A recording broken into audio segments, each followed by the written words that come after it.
سال ہے 1973 اور یہ دن ہے 6 اکتوبر کا۔ جوئش کیلنڈر میں اس دن کو یوم کپور کہا جاتا ہے۔ اس مقدس دن مصر نے اپنی فوجیں اسرائیل میں داخل کر دی۔ اسی مناسبت سے اس جنگ کو یوم کپور وار کہا جاتا ہے۔ اس جنگ کے 50 سال مکمل ہونے پر 7 اکتوبر 2023 کو صبح 6 بجے اسرائیل میں حماس نے 5000 راکٹ داغے اور اس آپریشن کو انہوں نے نام دیا الاقصی فلڈ۔ حماس کے اس حملے نے اسرائیل کے ایک سیکیورٹی اسٹیٹ ہونے کے امیج کو بہت بری طرح متاثر کیا۔ اسرائیل نے جو Iron Dome, patriot missile defence system اور ڈیوڈ سلنگ جیسے سیم یعنی سرفیس ٹو ایئر میزائل لگا رکھے تھے وہ دھرے کے دھرے رہ گئے اور اس حملے کو ڈیٹیکٹ کرنے میں ناکام رہے۔ موساد جو دنیا کی چند بہترین انٹیلیجنس ایجنسیوں میں مانی جاتی ہے، اس کا امیج بہت بری طرح متاثر ہوا اور اس کے رول پر سوالیہ نشان اٹھ رہے ہیں۔ کچھ جریدوں نے تو اس کے بارے میں لکھا ہے کہ موساد کا فیلئر آف امیجنیشن ہے۔ حماس کے اس حملے کی اصل وجہ کو جاننے کے لیے آپ کو اسرائیل اور یہودیوں کی تاریخ کو جاننا بہت ضروری ہے۔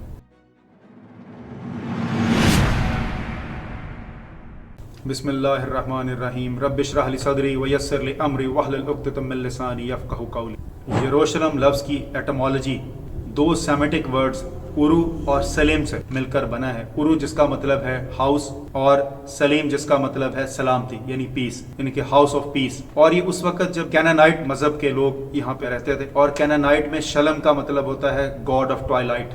یروشلم میں ہیومن پریزنس کا پہلا آرکیولوجیکل ایویڈنس 6 سے 7000 سال پرانا ہے اور یہاں کی پہلی پرماننٹ سیٹلمنٹ 3000 سے 2800 قبل مسیح میں ہوئی اور یہ ابتدائی برونز ایج کے اندر گیہون سپرنگ کے آس پاس کا وقت بنتا ہے۔ یروشلم کی پرماننٹ فورٹیفیکیشنز کے آرکیولوجیکل ایویڈنس 1550 سے 1200 BCE کے درمیان ملتے ہیں۔ یروشلم کی 5000 سالہ تاریخ میں یہ شہر 52 دفعہ حملوں کا شکار ہوا، 44 مرتبہ کیپچر اور ری کیپچر ہوا، 23 دفعہ اس کا محاصرہ ہوا اور 2 دفعہ اس شہر کو مکمل تباہ کر دیا گیا۔ یروشلم سٹی کا سب سے پرانا حصہ 4 ملینیم BCE میں بنا، اس لیے آج بھی یروشلم کو دنیا کے چند قدیم شہروں کے اندر شمار کیا جاتا ہے۔ یہ کنگڈم آف ہیون مسلمانوں، یہودیوں اور عیسائیوں کے لیے یکساں اہمیت کا حامل ہے۔ 17 سینچری BCE میں کینانائٹ مذہب کے لوگوں نے یہاں کے اینشنٹ واٹر سسٹم کو محفوظ بنانے کے لیے شہر کے اندر میسو والز تعمیر کی۔ 1550 سے 1400 BCE کے درمیان یروشلم ایجپشن کنگڈم کی ایک سٹیٹ بن گئی اور بائبل کے مطابق 12ویں سینچری BCE میں یہ شہر جبوس اور یہاں کے آزاد کینانائٹ لوگ جیبوسائٹس کہلاتے تھے۔ بائبل کے مطابق اسرائیلی تاریخ 1000 BCE کے قریب شروع ہوتی ہے جب داؤد علیہ السلام نے جیبوسائٹس کو شکست دی۔ بائبل میں بک آف سیموئل کے مطابق داؤد علیہ السلام نے یہاں پر ایک قربان گاہ بھی تعمیر کی اور بائبل کے مطابق سلمان علیہ السلام نے یہاں پر ایک ہیکل تعمیر کروایا جس کو ٹیمپل آف سولومن بھی کہتے ہیں، اردو میں جس کو آپ ہیکل سلیمانی کہتے ہیں۔ یروشلم 400 سال تک کنگڈم آف جوڈا کا کیپٹل رہا اور یروشلم نے 701 BCE میں اسیرین سیج کے خلاف اپنا کامیاب دفاع بھی اسی شہر میں کیا۔ 597 BCE میں یروشلم بیبیلونین حکومت کے تحت چلا گیا۔ عراق کا پہلا جو ٹائم تھا اس کو بیبیلونین پیریڈ کہتے ہیں۔ نیبوکڈ نظر نے زدیکیہ کو یروشلم کے تخت پر حاکم بنایا۔ زدیکیہ نے 587 BCE میں نیبوکڈ نظر کے خلاف بغاوت کر دی، اس کو ریوولٹ ان جوڈا کے نام سے یاد کیا جاتا ہے۔ 587 BCE میں نیبوکڈ نظر نے یروشلم پر حملہ کیا اور زدیکیہ کی اولاد اس کے سامنے ذبح کی اور نیبوکڈ نظر نے اس شہر کی اینٹ سے اینٹ بجا دی۔ یہودی جس کو اپنا پہلا ٹیمپل کہتے ہیں، یہ وہی ہیکل سلمانی ہے اور اس کو نیبوکڈ نظر نے 587 BCE میں تباہ کر دیا تھا۔ 539 BCE میں Cyrus Azam, Cyrus the great, جنہوں نے ایکمینیڈ امپائر ہخامنشی سلطنت کی بنیاد رکھی جس کو قرآن میں ذوالقرنین کہا گیا ہے۔ 539 میں انہوں نے یروشلم کو فتح کر لیا۔ سائرس اعظم نے یہودیوں کو واپس یہاں داخلے کی اجازت دے دی، جو نیبوکڈ نظر نے ان کے داخلے پر پابندی لگائی تھی وہ ختم ہو گئی اور 520 BCE میں انہوں نے اپنا سیکنڈ ٹیمپل تعمیر کیا، یعنی کہ ہیکل سلمانی دوسری دفعہ تعمیر ہوا، اس کو سیکنڈ ٹیمپل کہتے ہیں۔ کلاسیکل اینٹیکویٹی میں اس دور کو یہودیوں کا سیکنڈ ٹیمپل پیریڈ کہتے ہیں۔ 332 BCE میں جب سکندر یونانی نے پرشین امپائر کو فتح کر لیا تو یروشلم سکندر کی حکومت میں چلا گیا۔ سکندر کی موت کے بعد یروشلم پٹولمی 1 کی حکومت کے اندر چلا گیا۔ 198 BCE میں بیٹل آف پانیم میں پٹولمی 5 کو اینٹیوکس دا گریٹ نے شکست دی اور یروشلم سیلوسڈ امپائر کے کنٹرول میں چلا گیا اور یہ وقت وہ تھا جب بہت سارے جیوز ہیلینائزڈ ہو گئے۔ ہیلینائزیشن کا مطلب یہ ہے کہ نان گریکس کا گریک کلچر، ان کی زبان، ان کے مذہب کو اختیار کر لینا ہیلینائزیشن کہلاتا ہے۔ جب یہ کلمینیشن اپنے عروج کو پہنچی تو 160 BCE میں مٹاتھیس اور اس کے 5 بیٹوں نے اس کے خلاف بغاوت کر دی۔